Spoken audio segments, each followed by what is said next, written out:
Hello, I am Let's Daryl start. Platty. I am a co-host of Your Two Dads. Hi, I'm Joe Masano. I'm your co-host of Your Two Dads. And today we are here to talk about men, I guess, and relationships. Trigger warning. Think for yourself. Question authority. Say what you think. Speak the damn truth. Yeah, specifically selecting the right person to go in to that partnership. It's a lifelong partnership, and you don't want to make the wrong mistake, as happens in over 50% of the scenarios.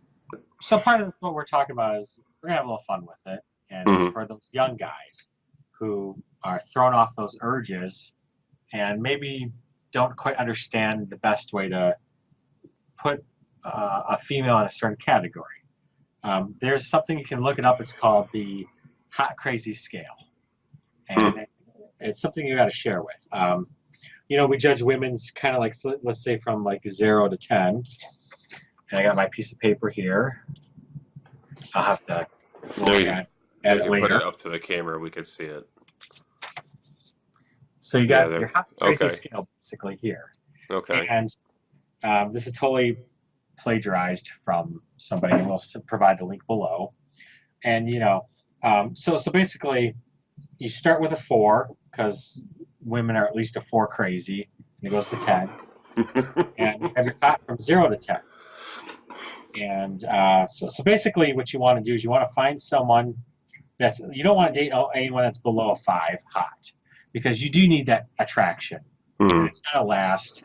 You want that, so you want to date someone that is at least a 5 hot, Hold it up. Hold it up for a few still below the seconds. crazy scale. Okay, hold that scale up for a few seconds. I want to let our viewers get a good look at it. Okay, so there you got the like, crazy, gotcha. Okay, Okay. our So, handwriting so sucks, the but deal, the deal, yeah, it does. So the deal is to keep it below that. And if you notice, as they get hotter, they can be a little more crazy.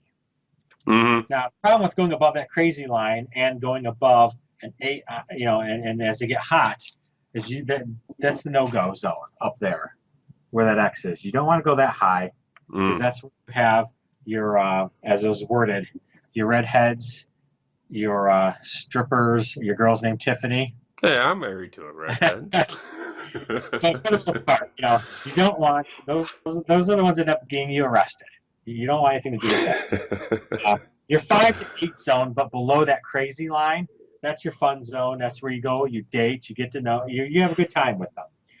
If you find someone between an 8 and a 10, and that's a 10 to you, it doesn't have to be a 10 by Hmm. super mouth.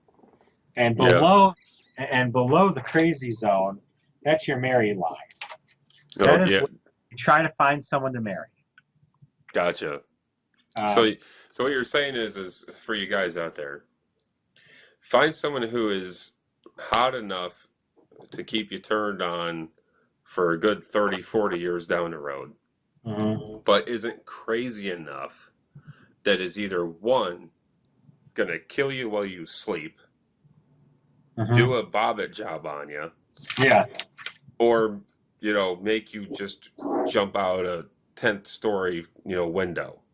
So yeah, you got to find that balance there between attractiveness, craziness. You know, you want a little crazy maybe for some fun. So right there in that perfect window, you want something that's going to keep things interesting but not scary. yeah. Of course. And there's another funny thing that was added on there, was if you find someone that is like a 10, but they're a 0 crazy. They're super chill. Be careful, because chances are that's not a woman. That's probably a tranny. Oh. It's probably not really. Those don't exist. So judge Well, them. Um, and then the other example is, I was actually asked by one of the girls that I was presented to, was what is this? How do women have a chart like that? And they do, and it's pretty simple. hmm. There is the looks zone and the money zone. No, interesting. So, and the funny thing is, with the money, is once you obtain a certain amount of money, that becomes the marry zone. Hmm. That Okay. becomes the scary zone. So it doesn't matter about your looks so much as when you attain a certain amount of money. Now up here is the fun zone, which is you have good looks, but you have no money. Mm. That's their fun zone, and the rest of it is a no zone, which means you have no. And women have a huge no zone.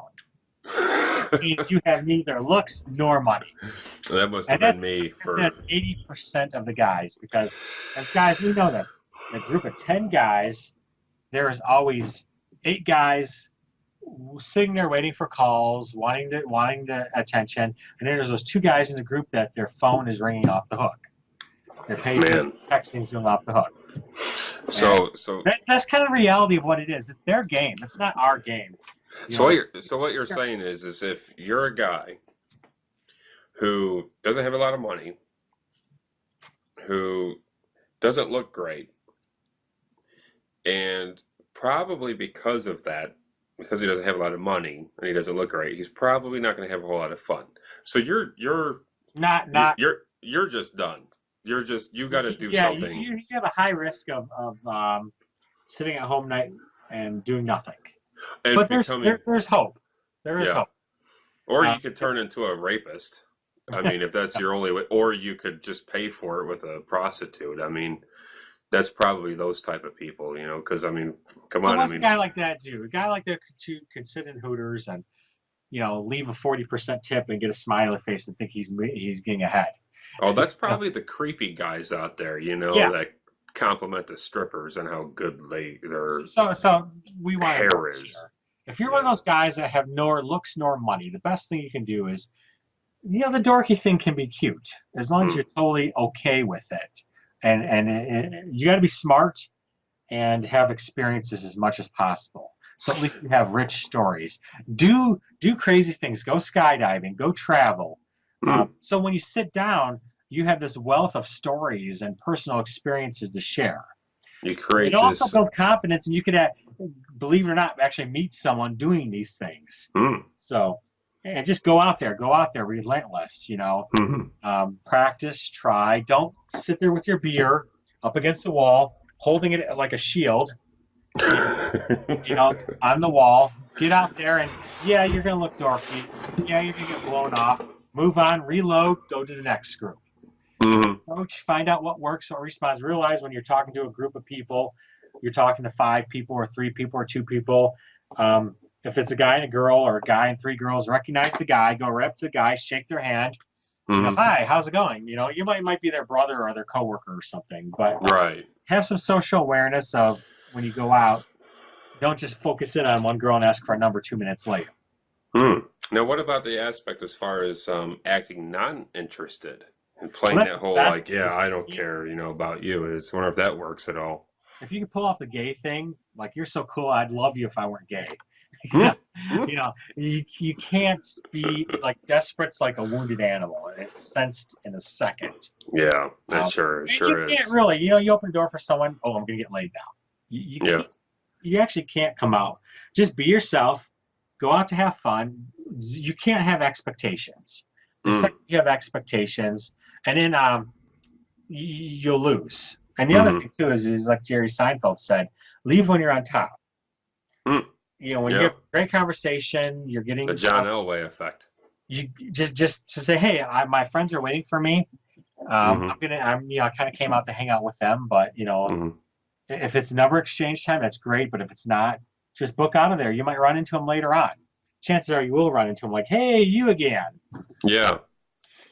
Book out. Leave an impression. Before the thoughts take over in your own head. There's some value in this information. Set your standards high and make them qualify you. Or backwards. You have to qualify them. Because that's their game. Their game is qualifying you over and over. And it's funny is sometimes you'll get success, and then all of a sudden they'll get more serious because now you're not just a clown.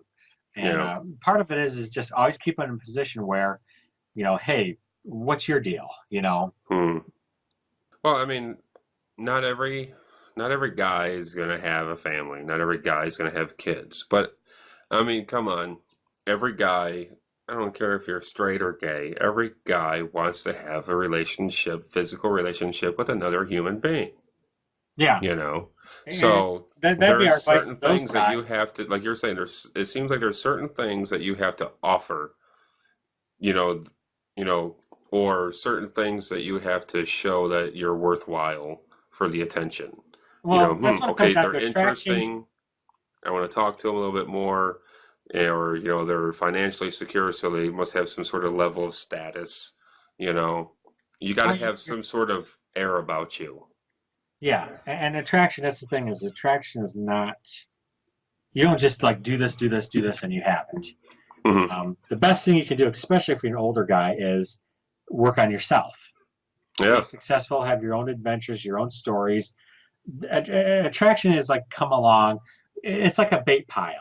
Hmm. You're not going to say or do this. You just got to make your bait. I'm not saying change who you are because you can't, but be totally okay with who you are and present the best person you actually are without being deceptive. And it's kind of like attracting animals, deer. Hmm. Take something that's a personality thing. That's you.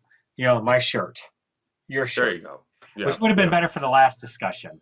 Oh, yeah. If Yeah. it We fits your just did. personality, wear it because it, Yeah, I got you that know wrong. if she finds you interesting, she is going to take that gold chain you're wearing or that goofy hat, and it's going to be an instant conversational starter. Hmm. Um, and that it gives them an excuse to talk to you. Little things like proximity. If just because someone has their back to you but they're close, don't take that as a no-go sign. If a woman's freaked out by you, she will make distance. She will get the Yeah. hell out. Hmm. They may be next to you but turned because that's not their job to approach. It's your job. Yeah. Yeah. Don't get in their face like this. Be off like next to. Hey, what's going on? Like next to them. Hmm. Don't you talk to a man like this? Hey, what's up? My name's Joe. You know, a little Yeah. off centered, a little less threatening. Raise your voice a little bit, but then not too much. Because there is something essential about being a man. As long as you don't think about it and you just be who you are, and in the end, you're better off being who you are anyways. Yeah. And arrogance is not what we're talking about here. We're just talking about being somewhat confident and masculine, and there's nothing Congruent wrong with that. and congruent because they can Mm. smell a lie like a fart in a car. No, yeah. You know, you can't fake it. And if you're thinking, you're lost. You're done. It's got to Spear. be like you see someone, you take more than 3 seconds to approach, you're done. You just got to Hmm. walk up and, if you're a Star Trek nerd, do this. Go up and say, you know, are you a Star Trek or a Star Wars person? And Mm. and your reaction is more of if they blow you off, just like never mind, I'm not interested, and walk Hmm. away. And then later on, like, why'd you do that to me? You know, or just say, are you Star Wars or Star Trek? And Star Trek, oh, okay, cool, we can talk. Or nope, never mind, and Yeah. and just move on. And actually, because if that's important to you, you'll find that 1 in 10 that like totally gets what you're saying, or at least Hmm. thinks you're funny as hell because you're not doing the hi, what's your name? That a Hmm. thousand, that only works if you're Brad Pitt. Hmm. She finds you interested to begin with. Yeah. Don't be afraid to come up with something totally like, I like pickle juice. That's weird. We did that one night at the club. You know, you know, I really like pickle juice. And somebody went up and said, "That's the weirdest thing off the wall someone ever said to me." But then it's like what you do with that. Then you got to I be like jalapeno juice, but it makes me shit like crazy. well. Yeah, It just runs right through. I mean, I it's I did it that way could. right away. Yeah, I wouldn't go up to. I wouldn't introduce that fact about me in a first date. Be yourself and kind of use that as a test Hmm. to because you're not gonna waste your time if you don't have an initial where you don't see eye to eye anyways. Yeah, Don't be and afraid of there's that. Don't be outcome dependent. Get on, reload, move to the next. yeah, You're going to yeah, be rejected. My son got rejected for selling popcorn the other night, and I almost wanted to say, "Get used to it, boy." Having a woman say no is part of life. well, we Move just on. bought some. That's the next customer as soon as they come in. Yeah, on a little tangent there, we just bought some popcorn from a Boy Scout or a Cub Scout Well, stand, thank and you. I mean $10 for a bag of popcorn. Yes, Come yeah, on, the cheap one. that's expensive. You can get 2 boxes of Girl Scout cookies for that much. So And guys, I come tell on, them, yes, the Girl Scouts kick our butt. But honestly, 73% goes towards our local group, and the popcorn is a thank you for Yeah. donating. Well, that's why we It's bought like it. you got to come up with these quick. Being quick-witted is very helpful. Being funny, Hmm. and you know what, be who you are. Number one thing, just and practice. You got to get over the practice. You got to when you walk, go to a place early, Hmm. comfortable with the environment, and go often. But get there before the people arrive. Be at a table, sitting down, so you're not standing and hovering. You're sitting down now. They're coming. Hey you. Like Hmm. we've actually done that before. Hey you. Yeah. What are you? Or make a point to talk. 30 seconds later, take a seat then, but don't be hovering and standing. That's weird. You're at a point of a disadvantage at that. Yeah, that's kind of creepy too. I gotta imagine it's It's kind of, as if you're a yeah, female and you're just having a drink and some guy's hovering over you, and you you gotta know? understand too. Have social awareness. If you're not Yeah. hitting it off in 30 seconds, move on. Hmm. You can tell those things. Yeah, and this gonna just be this. We've been talking a lot about if you're meeting at a place like at a bar or a social event, but also if you're at work. Like I met my wife when we were working together at a gas station, and so you're gonna in the work environment, you're gonna meet people and you're gonna get to know them over time, and so that is one of those processes that actually takes time. So if you take this whole, first introduction at a bar and to the workplace, there's a reason why they have, sexual harassment Yeah, videotapes yeah. that we all You have to don't want to get watch in because trouble. you can't be overly aggressive in trying to start a relationship at work. That is when you have to be completely neutral and be professional, communicate on a professional level. And then if the woman wants to open up on a personal level, that's when That you go at their pace. You don't that's called. push it. That's where you just be casual, be who you are, be totally non-aggressive. Yeah. Now you shared who you were, Hmm. especially over time. Yes. Concentrate on who you are. And if Hmm. that attracts someone, that's great. You got a great bait pile going. Yeah. Don't Yeah, do that anything to get someone. Do just continue being who you are. Work on your goals. we'll see you next time. Thanks for watching Your Two Dads.